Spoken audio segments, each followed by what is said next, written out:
വൈദ്യരെ ഞാൻ നിസാർ മുപ്പത്തിടം. എൻ്റെ ഒരു സ്റ്റുഡൻറ്റിൻ്റെ ഒരു പേഷ്യൻ്റ് ഉണ്ട്. നമുക്ക് ഇങ്ങനത്തെ കുറേ കേസുകൾ ഇങ്ങനെ വന്നുകൊണ്ടിരിക്കുന്നതാണ്. അപ്പം നിങ്ങളുടെ തൈലം നമുക്ക് അങ്ങനെ ആണെങ്കിൽ ക്ലിനിക്കിലേക്ക് വെച്ചാലോ എന്ന് ഞാൻ ആലോചിക്കുന്നുണ്ട്. ആവശ്യക്കാർക്ക് അപ്പോൾ നമുക്ക് യൂസ് ചെയ്യാമല്ലോ. അപ്പോൾ അതിൽ നിങ്ങളുടെ അഭിപ്രായം എന്താണെന്ന് പറയുക. കൊച്ചിയിലുള്ളൊരു ജിനാസ് എന്ന് പറഞ്ഞ എൻ്റെ ഒരു സ്റ്റുഡൻറ്റ് വിളിക്കും. എൻ്റെ ഒരു പേഷ്യൻറ്റിന് ഇതേപോലെ കാല് മുറിഞ്ഞത് വന്നിട്ടുണ്ട്. അപ്പോൾ ഞാൻ നിങ്ങളുടെ തൈലം സജസ്റ്റ് ചെയ്തിട്ടുണ്ട്. ഇപ്പോൾ എൻ്റെ അയച്ചിരുന്നോ? ഇപ്പോൾ സോറിയാസിൻ്റെ സത്യത്തിൽ കുറേ ഒതുങ്ങി കിടക്കുന്ന അവസ്ഥയിലാണ്. ചൊറിച്ചിലും സംഭവങ്ങളൊക്കെ ഇപ്പോൾ മാറി.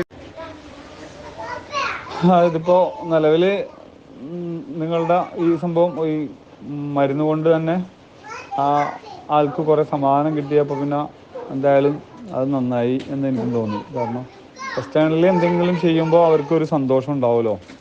അപ്പോൾ അതുകൊണ്ട് അത് മാത്രമല്ല നിങ്ങളത് എഫക്റ്റീവാണെന്ന് എനിക്ക് ബോധ്യമുണ്ട്. ഞാൻ നിങ്ങളുടെ കയ്യിൽ കമൻറ്റ് ഇട്ടിട്ടുണ്ട്, ഡോക്ടർ നിസാർ എന്നും പറഞ്ഞിട്ട് നിങ്ങളുടെ യൂട്യൂബിൽ ഞാൻ കമൻറ്റ് ഇട്ടിട്ടുണ്ട്.